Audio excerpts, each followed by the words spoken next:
اب دیکھیے اسلام آباد سے جہاز آ رہا ہے, مرید کے کراس کر لیا ہے, شادرے کی طرف بڑھ رہا ہے, اور ایئرپورٹ پہ تو بے شمار کام ہو رہے ہوتے ہیں, لیکن اس وقت آپ کو توجہ دینے کی ضرورت ہے اس جہاز پہ جس نے ابھی لینڈ کرنا ہے. اور اگر آپ ٹریفک کنٹرولر ہیں اور آپ نے اس جہاز کو صحیح طریقے سے لینڈ نہیں کرایا, تو پھر اس سے کوئی فرق نہیں پڑتا کہ آپ کا دفتر کتنا سجا ہوا ہے, آپ کی مینجمنٹ کتنی اچھی ہے, آپ کے جو لوگوں سے رابطے ہیں, جو تعلقات ہیں وہ کتنے اچھے ہیں, اور آپ کے جو ڈپارٹمنٹ میں صفائی کا کتنا اونچا معیار ہے, اور لوگ آپ سے کتنے خوش ہیں, اگر وہ جہاز صحیح طریقے سے لینڈ نہیں ہوتا. تو ہماری پالیسی ہمیشہ یہ ہوگی کہ ہماری توجہ اس جہاز کی طرف ہو جو ابھی لینڈ کرنے والا ہے, اور اس کو ہم نے صحیح طریقے سے لینڈ کرنے میں مدد کرنی ہے. جو ہی وہ لینڈ کرے گا ہماری توجہ پھر ایک اگلے مسئلے پہ ہو سکتی ہے. ادروائز اگر کوئی ٹریفک کنٹرولر ہو اور ہم نے یہ کرنا ہو کہ جہاز کو تو لینڈ اچھی طرح سے نہ کرائیں, لیکن جب جہاز کریش ہو جائے تو پھر بہت بھاگ دوڑ کریں, پھر زخمیوں کو بچائیں. تو یہ جو وائڈلی امپورٹنٹ گول ہے وہ ہمارا اس حوالے سے ہے کہ ہم نے دہشت گردی کے مسئلے کو حل کرنا ہے. یہاں پھر ہمارے نظریہ حیات پہ بات آ جائے گی کہ دیکھیے ہمارا نظریہ حیات میں جو مسئلہ ہے وہ یہ ہے کہ ہمارے ملک میں ہم لوگ مسلمان بستے ہیں سب, اور اسلام ہمارا دین ہے, لیکن تمام لوگوں کے جو مذہب قرار دینا, ہر فرقہ دوسرے فرقے کے اوپر بڑھ چڑھ کر جب حملے کرتا ہے تو پھر اس نظام کو جو ہمارے مذہب سے ملتا ہے وہ ہم استعمال کرنے کے قابل نہیں رہتے, کیونکہ ہمارے ہاں اس کا اتفاق رائے نہیں ہوتا. حتیٰ کہ ایک گھر میں ایک مریض کے علاج کی بات ہو اور 2 لوگ کرانا چاہتے ہوں علاج اور 2 نہ کرانا چاہتے ہوں, تو اس مریض کا اچھا علاج کنسنسس کے بغیر ہو نہیں سکتا. ہنگ پارلیمنٹ, ٹھیک ہے.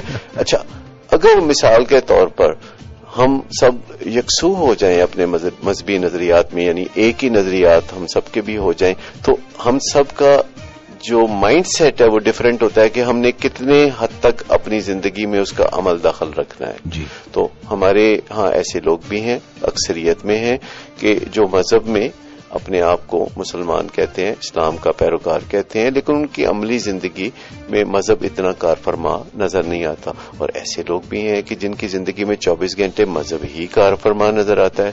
تو یہ جو دو فیکٹرز ہیں کہ جس میں ایک تو اتفاق رائے, آپ کا خیال ہے کہ ایکسٹریمسٹ بہیویئرز ہیں, مطلب ایک تو یہ ہے کہ ہمارے اندر اتفاق رائے نہیں ہے, پھر جو تھوڑا بہت اتفاق رائے پایا جاتا ہے اس میں عمل پیرا ہم ایک ہی سطح پہ نہیں ہے, ہمارا پیشن ایک جیسا نہیں ہے.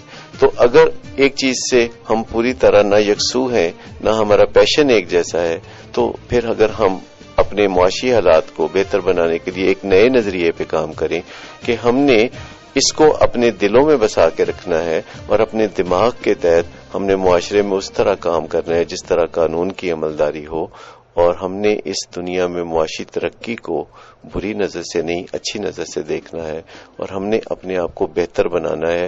ہم نے اپنی ماضی کی جو سکت ہے اس کو بڑھانا ہے, ہم نے اپنی لمٹس کو سرپاس کرنا ہے, ہم نے ایک دوسرے کے ساتھ ایک اچھے تال میل کے ساتھ رہنا ہے, ہمیں ایک دوسرے کی قدر کرنی ہے, ہمیں اپنا ڈھانچہ تبدیل کرنا ہے. اور برداشت والی بات, برداشت نہیں کرنا, مطلب یہ جو ہم کہتے ہیں نا کہ برداشت ہونی چاہیے, تو برداشت کرتے کرتے تو ہم دیوار کے ساتھ لگ گئے.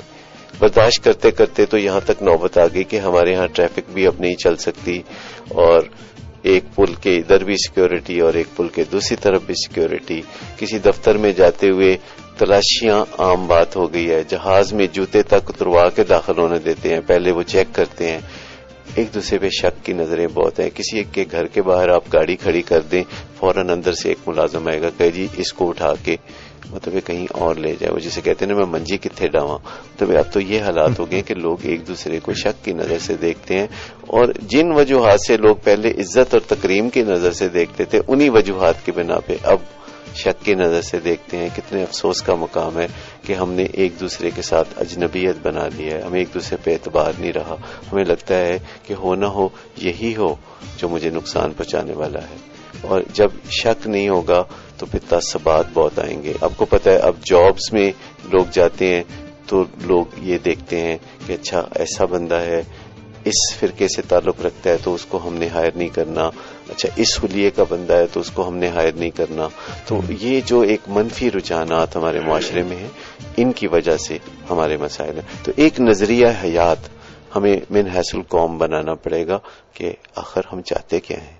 اگر ہم چاہتے ہیں کہ ہماری زندگی میں غربت نہ رہے، یا اگر ہم چاہتے ہیں کہ بے روزگاری نہ رہے، اور اگر ہم چاہتے ہیں کہ مہنگائی نہ رہے، اور اگر ہم چاہتے ہیں کہ ہمیں بجلی فراوانی سے ملے، اور اگر ہم چاہتے ہیں کہ ہم گھر سے نکلیں تو ہمیں خوف نہ ہو، تو ہمیں ایک نظریہ حیات تو بنانا پڑے گا. صحیح. اور یہ نظریہ حیات وہ ہونا چاہیے جو پوری قوم بنائے، کنسنسس کے ساتھ بنائے کہ اگر ایک چیز کام نہیں کر رہی تو پھر کوئی دوسری چیز کی طرف توجہ کریں. جب دوسری چیز کام کرنے لگے گی تو پہلی چیز بھی کام کرنے لگے گی. ایک ہو پاکستانی پاکستان کی پاسبانی کے لیے. جی. بحیرہ عرب سے لے کر درہ خیبر تک. جی. بہت شکریہ ڈاکٹر صداقت علی، تھینک یو سو مچ. مختصر وقت میں 2 گھنٹے میں ہم نے ایک بہت بڑے موضوع کی بات چیت کی، اور آپ نے جو اس میں نشاندہی مختلف نکات کی، انشاءاللہ ان پر چلتے ہوئے ہم پاکستان کو بہترین بنا سکیں گے اور خوشحال بنا سکیں گے. Once again thank you so much. انشاءاللہ. FM 100 پہ ڈاکٹر اعجاز قریشی کو ڈاکٹر صداقت علی کو اجازت دیجیے.